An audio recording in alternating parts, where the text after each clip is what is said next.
ер нь туслаа гарыг гэдэг шийдвэрийг яаж гаргасан бэ гэхээр бие дааж үзмээр исэн хурдхан шиг тэгээ яг амьдралтай бас нүүр тулмаар исэн. Одоо бид нар чинь бол гэртээ бол баг 0-ын цаасанд ч санаа зовхгүй амьдарч байгаа шүү дээ. Манай аав ээж те бүх юмнуудыг бэлд чинь хоол унд нь санаа зовхон байхгүй яг л буудалд амьдарч байгаа юм шиг ер нь бол амьдарсан жилүүд би аавын да байхад өнгөрсөн. За сайн уу манайхан. За би ер нь 7 хоног болгон нэг юм уу за чадвал 2 YouTube дээр бичлэг хий гэж шийдлээ. Өмнөх бичлэгээр минь бас маш олон хүмүүс надтай холбогдсон, төсөөлөөгүй их хүмүүс холбогдож манай гэртээ ирж бас нэлээх юмнууд авсан. Тэгээ тэр хүмүүстээ юун төрөнд бас маш их баярлалаа. Миний бас уртын аялал зориулж donation хандив өгсөн бас хүмүүстээ маш их талархснаа энэ бичлэгээрээ далимдуулаад илэрхийлье гэж бодож байна. Тэгээ өнөөдрийн ярих сэдэв болвол би юун дээр алдчихсан. За мөн таадаг бас хэрэгтэй байж магадгүй гэсэн өөрийнхөө туршлага, experiences бас хуваалцъя гэж шийдсэн байгаа. Тэгээд бас энэ нэг ч гэсэндээ хүнд хэрэгтэй бичлэг болно гэдэгт итгэлтэй байна. Тэгээд хэдүүлээ шууд гол сэдв рүүгээ орцгоё. Тэгээд туршлага ихлэ хуваалцвал айгүй ойрхон байна байх. Тэгээд үргэлжлүүлээд ерөнхийдөө газраа сонгох, хизээ байраа хайхаас ахуулаад амьдрах хүртэлх бүх одоо процесс донд юун дээр анхаарч болох тэр зүйлсүүдээ бичсэн байгаа. Тэгээд та хэдэд бас хуваалцъя гэж бодож байна. За эхлээд болохоор би өмнөх бичлэгэн дээр хэлжсэн тусдаа гарахтаа болонгууд найзуудтайгаа roommate-үүдтэй анх байр түрээсэлж эхэлжсэн. Тэгээд тэрэн дотор бол манай сайн найз Булгаа, Сүлдээ, за нэг нь болонгууд Булгаагийн дүүн. Тэгээд бид дөрөв одоо 13-ын яг одоо уулзуур буюу 13 бүхий өргө хоёрын уулзуур дээр байдаг бас хуучны байрыг түрээсэлжсэн байгаа. Тэгээ тэрийг түрээслэхтэй болонгууд нийтдээ 3 өрөө. Тэгээ манай нэг найз болонгууд том өрөөнд нь байгаад нөгөө нэг болон хоёр нь болонгууд нэг өрөөнд орж исэн. Тэгээ хүний 500 мянгаар буюу 2 сая төгрөгөөр анх түрээсэлж эхэлжсэн. Тэгээд хүний 2 сая биш, хүний 500 мянгаас ер нь эхэлжсэн. Тэгээд 500 мянгаараа 2 сарда төлдөг ч юм уу, заримдаа 1 сарда төлдөг ч юм уу. Бас манай нөгөө түрээсэлжсэн хүн манай найз байсан учраас айгу уян хатан байсан. Анх ер нь туслаа гарыг гэдэг шийдвэрийг яаж гаргасан бэ гэхээр бие дааж үзмээр исэн хурдхан шиг. Тэгээд амьдралтай бас нүүр тулмаар исэн. Одоо бид нар чинь бол гэртээ бол баг 0-ын цаасанд ч санаа зовхгүй амьдарч байгаа шүү дээ. Манай аав ээж те бүх юмнуудыг бэлд чинь хоол унд нь санаа зовхон байхгүй яг л буудалд амьдарч байгаа юм шиг ер нь бол амьдарсан жилүүд би аавын да байхад өнгөрсөн. Тэр удаан хугацаагаар бас буудалд амьдарч байгаа юм шиг бас амьдрахыг хүсээгүй учраас анх тусдаа гарах шийдвэр гаргасан байгаа. Тэгээ аавда шууд хэлэл би бие дааж сурмаар байна гэж хэлэл шууд тусдаа гарч исэн. Тухайн үед ч болонгод би ийм банкнд ажилтдаг байсан. Дөнгөж ийм банкнд ороод удаагүй бас энэ шийдвэр гарч исэн. Биш ийм банкнд ажиллаад 1 жилч боллоо. Тэгтээ удаагүй ер нь бол гарсан юм байна. Тэгээд нөгөө 3 найзтайгаа маш гоё дотн танилцаж миний анхны roommate найзууд маань маш гоё эхэлчихсэн байгаа. Бид 3 хамтдаа маш олон дурсамжуудыг цуглуулсан. Тэг яг тэр үед roommate ямар чухал юм бэ гэдгийг бас маш сайн ойлгосон. Заримдаа гонхтой үед хамтдаа ярилцсан. Би энийг нөхөн, нэг нь хоол хийгээгүй ах юм бол ирээл боломжтой нэг нь хийн. Заавал нэгнийг бас шахаад ээдгүү.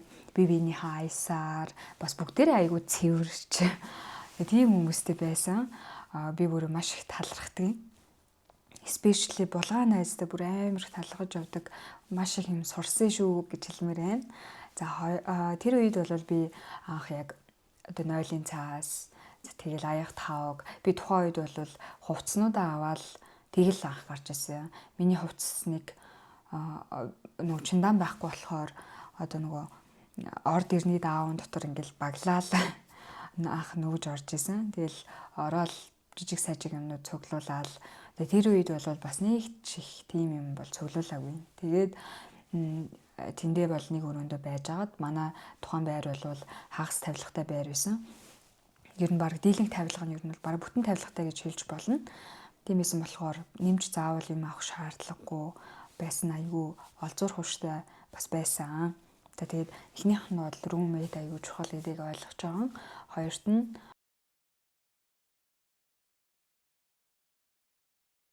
дүүтэйгээ өөрсдийнхөө дүрм, өөрсдийнхөө амьдрах зарчмыг бас тогтоочвол аягүй зүгээр юм байна гэдгийг анх ойлгочихсон тэр байрнаасаа.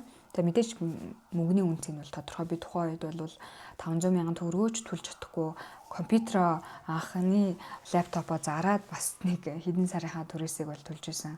5 сард ороод 9 сард гарсан. 9 сард гарахтаа болонгууд би өөрийнхөө байранд амьдрахаар явсан. Тэгээ манай байр өөрөө нэлийн зайтай болохоор тухайн байрандаа бас нэг удаан амьдарч чадаагүй. Хотын төвөөс буюу манай ажлаас нэлээд хоол байсан учраас би тухайн үед бол өөрийнхөө байранд манай байр бол хоосон хагас тавилгатай байсан учраас 3 сая төгрөгөөр тавилга одоо тогшил авч тогтчулж исэн. За тэгэл 9-11 сард тэгж тэр байрандаа байж агаад ганцаараа гинт нөгөө руммейтүүдтэй аягүй гоё дулаахан байж агаад байцсан чинь нөгөө эдийгээ санаад ганцаардаад тухайн үед ерөөсө ганцаараа одоо байж сураагүй байсан, ганцаараа тухтай байж сураагүй байсан. Тэгээ тэрнээсээ болоод буцаад нөгөө байр руу нөгөөд арай өөр руммейтүүдтэй болоод бас нэг өөр адал явдал эхэлсэн. Мэдээж миний хамгийн анхны руммейтүүдийг бол дараагийн руммейтүүд бол хизэж гүйцэдэггүй байгаа. За тэгээ тэндээ амьдарч агаад төд удалгүй тэр байрнаасаа нүүхээр болоод хажуу өрөөнд байр түрээсэлж үтсэн. За одоо хүүхдийн зууд аав ээж хүү гурав амьдардаг. Тэгээ нэг өрөөгийн нэг найзтайгаа хамт хоёулаа хажуу өрөө түрээсэлж үтсэн. Тэр бол үнэхээр аимшигтай experience байсан. Ялангуяа хэрвээ танд боломж нь байгаа бол тийм хажуу өрөө, айлын хажуу өрөө за тэр сайн хүн эсвэл таньдаг хамаатан саднал биш бол бас амьдрахад маш хэцүү, духгүй одоо хоол ундаа зөрөөлж хийн, ус цаасанд орно гэдэг бүр маш төвөгтэй байсан. Тэгээд тэнд баг сар юм уу 2 сарч болоогүй тэндээс сул гарсан. Тэр орчны аавра, үнэр тэгэл бүр маш муухай байсан надаа. Тэгээд тэрнээс болоод ер нь бол гарсан байгаа. За тэгээ үргэлжлүүлээд дахиад руммейтүүдтэй бас 3 өрөө байр яг хотын төв циркийн хажууд түрээсэлсэн байгаа. Тэр байрандаа бол би яг найз залуутай анх амьдрах шийдвэр гаргаад бид хоёр нэг өрөөнд нь хоёулаа хамт амьдарсан. Тэгээд тухайн үед ч хүний 450,000 төгрөгийн түрээсгээд бид хоёр нийлээд 50-50-аар хуваагаад 800-900,000-ыг төлдөг байсан юм байна сарда. Тэгээд энэ бол бас бага хэмжээний мөнгө. Тэндээ бас нэлээд удаан байсан.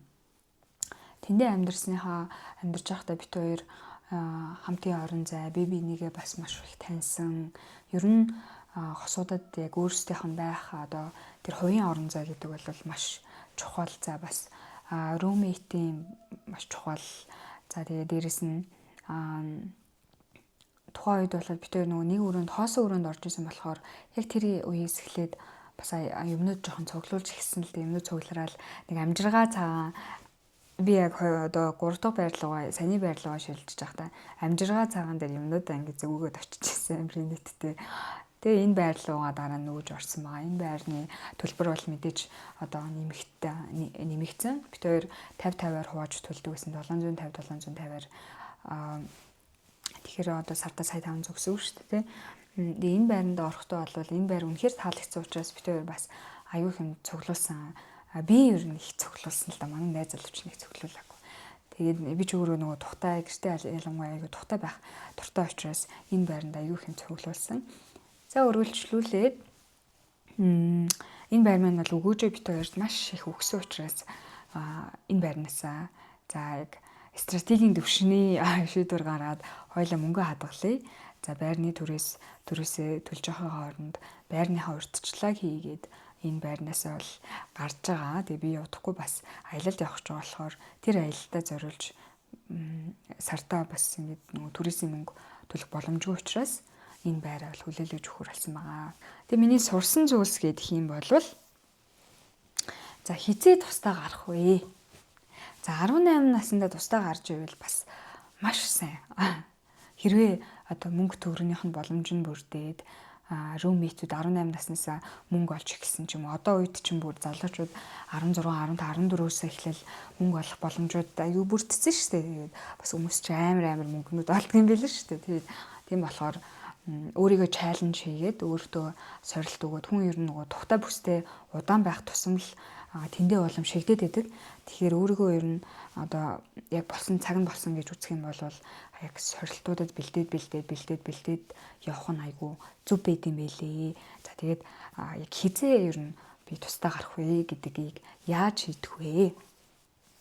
За хэрвээ чамд сайн румейтүүд одоо сайн найз чинь за эсвэл хамт аялалд явж үзсэн хүн байх юм бол бүр сайн. Яагаад гэвэл аялалд одоо явхад бол хүний зан чанар маш сайн танигддаг. Тийм учраас тэр хамт байх хүмүүсүүдэд зөв сонгох хэрэгтэй. Нэгтгэн хүрээлэн буй одоо мэдээж 16, 18 настайгаас тусдаа гарна гэх юм бол биднэрт мөнгө хэрэгтэй. Тэгэхээр тэр туризмын мөнгийг одоо 400,000-аас ч юм уу 500,000-аас ч юм уу эхлүүл одоо илүү affordable нэгдүүлээ. Илүү одоо өөрийн чинь санхүүгийн хувьд одоо багтаамжтай байх юм бол тэр хэмжээний яг өөрийнхөө санхүүгийн тооцооллыг гаргаж агаад олсон орлогын чинь яг 30% дотор байрны түрээс байх юм бол маш одоо зөв гэж олон улсад хэлэгддэг. За хэрвээ 20% байх юм бол бүр сайн. Тийм учраас за байрныхаа түрээсийг өөрийнхөө 30%-ийн орлогоос хэтрүүлэхгүй байх гэдэг энэ дүрэн бол байнга хэрэгжих ёстой. За тэгээ эхнийх нь мэдээж хэлсэндээ хүнээ зөв сонгох. Тэгээд өөрийнхөө яг бэлэн одоо орлогын их үүсвэр за тэр сарын түрээсийг яг сард нь төлөх боломжтой ч юм уу те нэг дээр нэмэх нь нэг ч юм уу байвал сайн гэсэн үг шүү дээ. Тэгээ тийм боломжтой байрнууд олдчих юм бол маш зөв. За дараачийн миний хэлэх гэж байгаа зүйл бол хизээ яг байрыг бас одоо түрээслэх байраа хайвал зохиромжтой вэ гэх юм бол ер нь ингээд судлаалах хэрэгтэй. Би байр нь одоо турист тусдаа гарахын өмнө баг 3-4 сар ер нь бол судалсан, roommate чайсан. Тэгэл яг нөгөө ертөнцөөс хаасан юм чинь тэгэл зөв цагтаа зөв үедээ зөв хүмүүсээ дагуулад хүрээд ирдэг гэдэг шиг яг л 3 сарын дараа болсон чинь надын орох байр маань ингээд тодорхой болсон. Найзууд маань бас тодорхой болсон байсан. Тэгэхээр ер нь эртнээс хайж эхлүүл маш зүгээр. За тэгвэл байрыг хизээ бас түрээсэлж болохгүй гэх юм бол 8-9-р сар бол хамгийн тохиромжгүй. Яагаад гэх юм бол 8-9-р сард яг хөдөөний оюутнууд орж ирдэг учраас тэд нар аав ээж нь нөгөө байр түрээслүүлдэг, түрээсийнхэн мөнгийг нь төлдөг. Тийм учраас тэд нар одоо бүр бараг 5-6 сараар нь төлөх нөхцөлтэйгээр бараг хүрээд ирдэг учраас хүмүүс ер нь байраа түрээслэхгүй 8-9 сар хүртэл хүлээдэг байгаа. Тэгэхээр таад маань байраа алуулах энэ саруудаас бусад саруудад олвол маш тохиромжтой. Тэгээд үний хувьд ч гэсэндээ боломжийн одоо хүмүүс чинь нөгөө сайн түрээслэгч олдохгүй бол арай илүү уян хатан нөхцөлтэй ч юм уу тэ төлбөрийн за нэг дээр нэмэх нэг ч юм уу эсвэл хоёр дээр нэмэх нэг ч юм уу тийм нөхцлүүдийг санал болгодог. За энэ гуравтх нь миний одоо сурсан маш том сургамж байгаа. Би чи сайн түрээслэгч байх ч сурах хэрэгтэй. За энэ бол бас дараачийн маш том чухал зүйл. За сайн түрээслэгч байна гэдэг маань болонгууд тухайн хүний байрыг маш цэвэрхэн ашиглах хэрэгтэй. За би энд ингээд төлбөрөө төлж амьдарч байгаа гэсний зургаар тухайн хүний байрыг сэнсрүүлж болохгүй. Би одоо жишээ нь өмнө нь бол байраа түрээслэлийг бүр амар сэнсрүүлж ирсэн. Тийм учраас би орсон байруудаа маш цэвэрхэн ашиглахыг хичээдэг. Хэрвээ таажсанд энд ирэх юм бол одоо манай өмнөх энэ түрээслэгч маань маш гоё цэвэрхэн ашигласан байна гэдэг комплимент бол хэлжсэн байгаа. Тийм учраас айлын байрыг одоо жишээ нь хан дээр зураг наах байгаа юм бол хадаас битээ зөө. За хэрвээ тухайн хадаас нь байсан бол яг тэн дээр нь үлгэж болно тий. За дээрээс нь бит хоёр бол зураг болон постеруудыг хан дээр наахтаа хадаас огт ашигладаггүй. Шууд одоо ийм цаасны скотчоор дарчдаг. Тэгээд энэ ерөнхийдөө өөр амархан хуларчдаг. Обоо мобо хуулаад идэггүй. Тэгээд тэрэндээ байгаа гэр орны цэвэр цэмцгэр байдал тэр бол бит хоёр бас тийм амар юм цэвэрч хүмүүс биш. Гэхдээ ерөнхийдөө дунджаас дээгүүр цэвэрч хүмүүс учраас гэрийг бол маш сайн цэвэрлдэг. Тэгээд цагаан сар болгон их цэвэрлэгээ ол хийдэг. Тийм учраас айлын байр нь галтгооных нь одоо ингээл галтгооны кол болдог хэсгийн хан маань ингээл амар муухайлцсан мэдэн шүү дээ. Тэр мэрийг сайхан төмөр ингээд одоо хусуураар цэвэрлчих хэрэгтэй. Одоо хэрвээ хүлээлгэж өгч байгаа ч юм уу эсвэл амьдарч авах хугацаанд тий амар. За тэгээд өөр тавилганууд хэрвээ байсан бол бас тэр тавилганууд дээр чиний өөр гарын хээнүүд үлдсэн байгаа. Тийм учраас тавилгануудыг бас аюу гоё ийм боцоор цэвэрлжүүл аюу зүгээр байдаг. За тэгээд мэдээж будаж мондаж шууд өөр одоо өмнөх анх түрээслэхдээ ямар байсан шал өөрчилж болох болохгүй. Тэрийг хилцчихэж хэрвээ зөвшөөрөх юм бол бас болно. Бид хоёрын хийдэг байр түрээслэхдээ хийдэг гол юм бол энэ цэвэрч байдал. За хоёрт нь хан маныг нь цоолдгүй, буддгүй, обоог нь муухай олгодгүй. За тэгэл эдлэгийнхаа зарим нэг эдлэгийн юмнууд байна шүү дээ тий. Одоо монголчин утаатай, одоо тааз мааз нь утаа болдог ч юм уу тий. Хэрвээ зуулмал өргөдөг бол таазны дээшээ мэшээ ер нь өргөө димий маш утаа тогтцдог учраас айлын байрыг муухай болгоно. За энэ бүгд маань нийлээд одоо сайн түрээслэгч болгож өгч байгаамаа таныг. За өөрөө сайн түрээслэгч болж чадвал бас өөрт чинь ч гэсэндээ эргээд гой түрээслэх байрнууд олдно гэдэг зарчим хэрэгждэг байгаа. За тэгээ дараачийн зүйл болонгууд түрээслэгчтэйгээ найраа хийж ер нь үзэх хэрэгтэй. Ер нь бол өөрийгөө яаж амьдрдаг хинтээ амьдрах гэж байгаа цөөхөлөө бол цөөхөлөө амьдрна, хоёулахны амьдрна. Бид хоёр маш цэвэрч учраас одоо байрыг чинь бол түрээслэхэд анх ямар байсан яг тэрэн шиг чинь хүлээлгэж өгнө. Цаг тухайд нь төлбөрийг төлнө. Тийм учраас та одоо нэг дээр нэмэх нэг ч юм уу нөхцөл надад санал болгож чадах уу гэдэг ч юм уу. Тэ одоо хэрвээ тэр 3 дээр нэмэх нэг нөхцөл байх юм бол за би ингээд ийм хэмжээний цалин авд юм аа. Тийм учраас түрээсийг бол сард хязгаарч хоцроохгүй төлнө гэдэг тэр ам тангараа өргөөд түрээслэгчтэйгээ гоё найраа хийжүүл айгу зүгээр байдаг.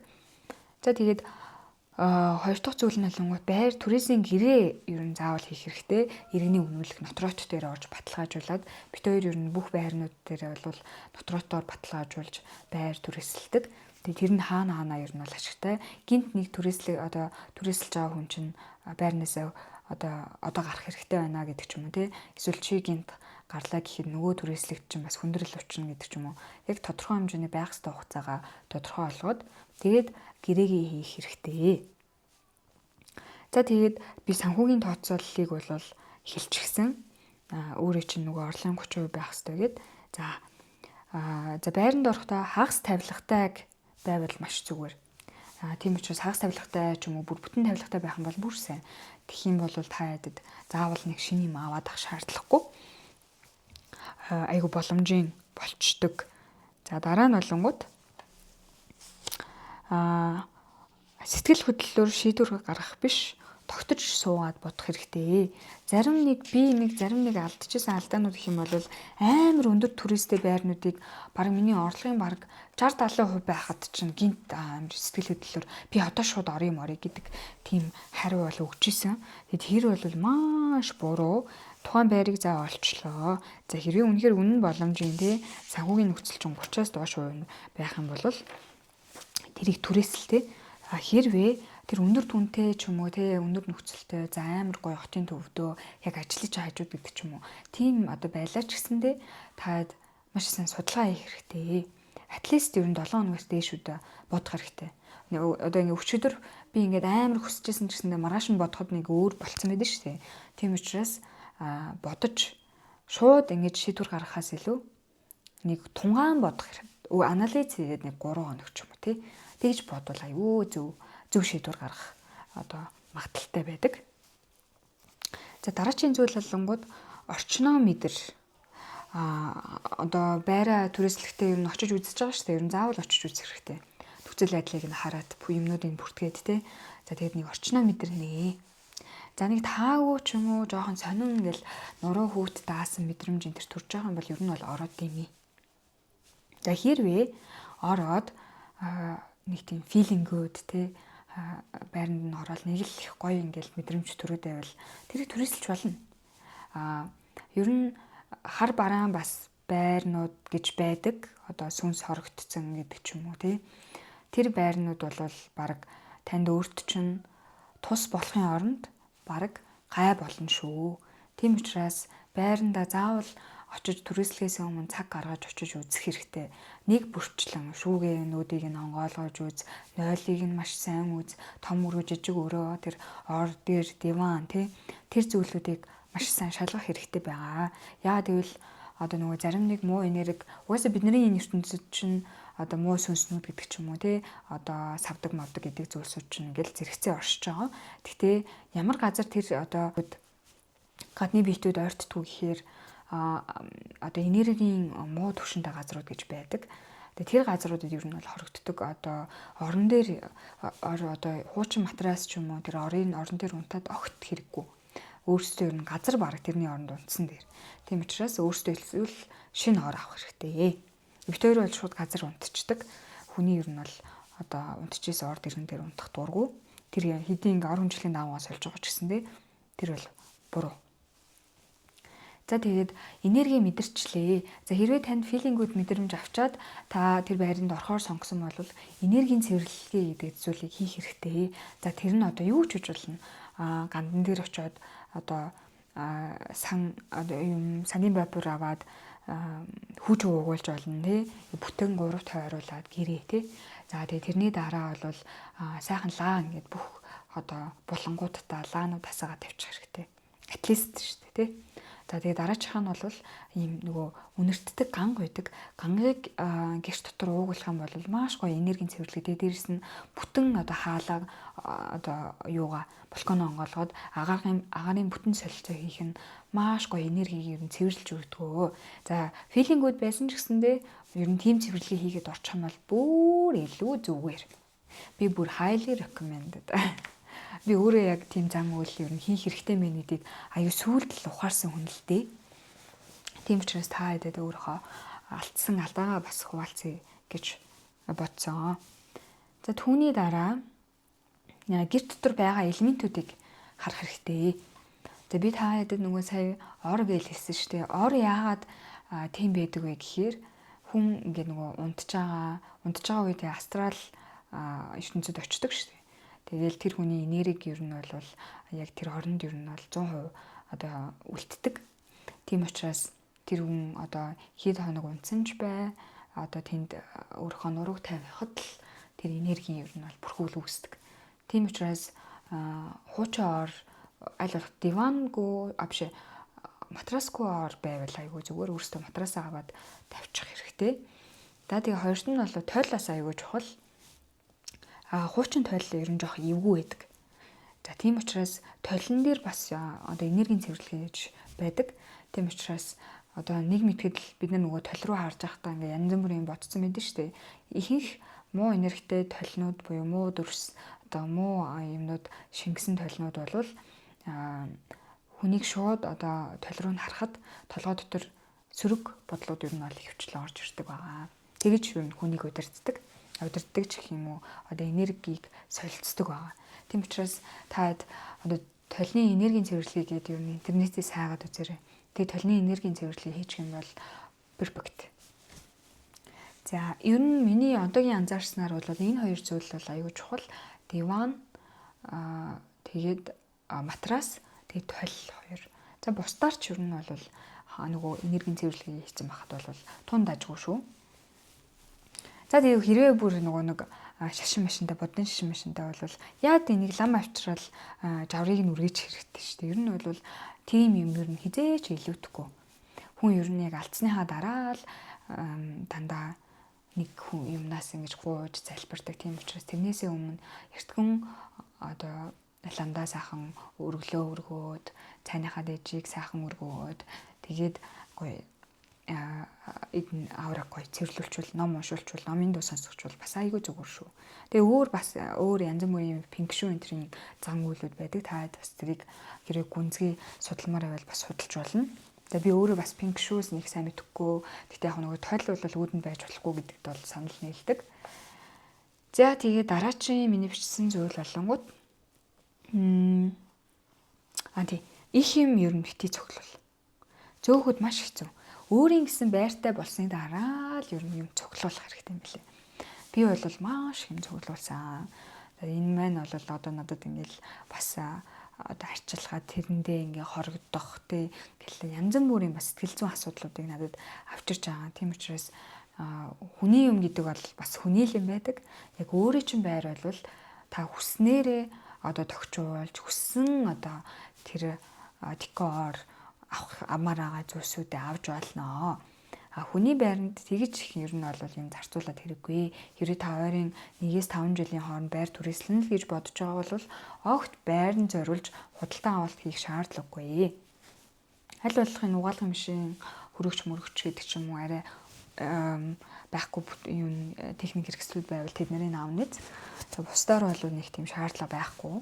Аль болох аав ээжийнхаа хэрэгжилжсэн аав ээж хэрэгжилж байгаагүй хамаатан садны чи хэрэгэлдэггүй зүйлсүүдийг энэ тэндээс сайхан цуглуулаад зарим нь одоо ингээд нөгөө янз бүрийн хуулга муулга гоё хэрэгслүүд гараад ирсэн шүү дээ. Тийм болохоор таад тэр хуулга муулга наадаг гэсэн үү эсвэл гоё өнгө оруулдаг гэсэн үү лакт нөө тий тэднэр бол таадын дур учраас сайхан хүний хууч ашиглаж исэн юмнуудыг одоо ингээд ширээ санал болвол зүгээр шүү дээ.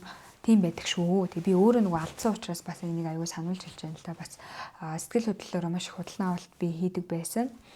Бараг миний сэтгэлийг баг худалдан авалт засаад байгаа юм шүү гэдэг. Тэгж их худалдан авалт хийдэг байсныгаа энэ жилээс их анзаарсан учраас юмнуудаа ер нь таньж эхэлж байгаа. Хүн ер нь их юмдаа болоод ирэх тусам их юм санаа зовдөг юм билээ. Тэр миний алаа, энэ миний алаа. Тэр тийм асуудал өөртөө үүсгээд ер нь бол димээ. Тэгээ угаас нөгөө би өмнө хэлсэн шүү дээ. 3 хоног ч юм уу 6 хоног ч юм уу бодоод үзье. Яг энийг тухайд авах мэдрэмж чинь маргааш харилж чинь. Тийм учраас тэр шунал арилждаг учраас тэгж тунгааж бодох хэрэгтэй.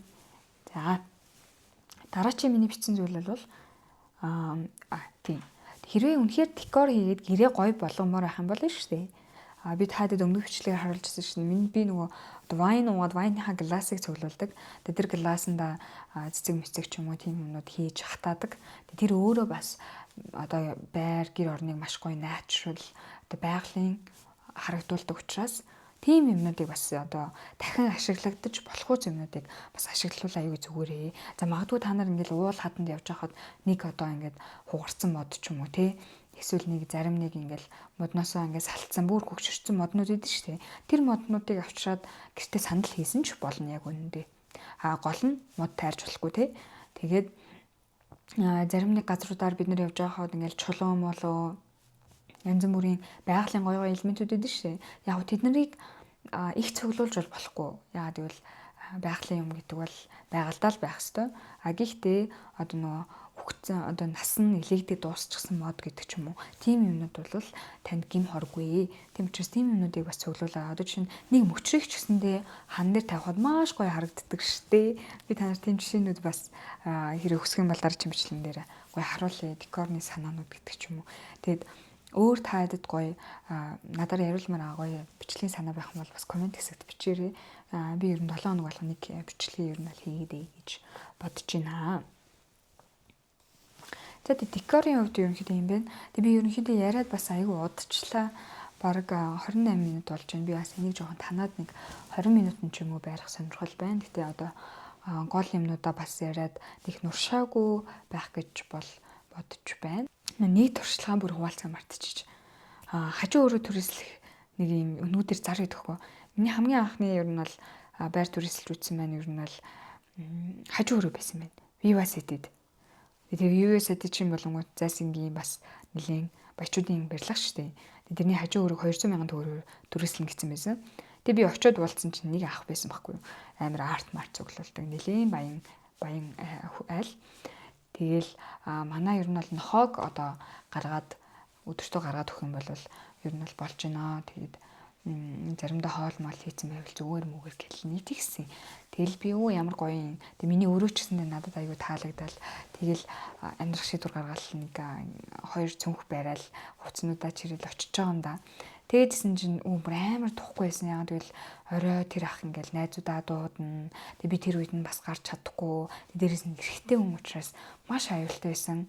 Хэрэв өөр одоо хүн байсан бол бас яачих юм бэлээ. Тийм энэ бол бас миний амьдралдаа гаргаж ирсэн маш эрсдэлтэй шийдвэрүүдийн нэг байсан.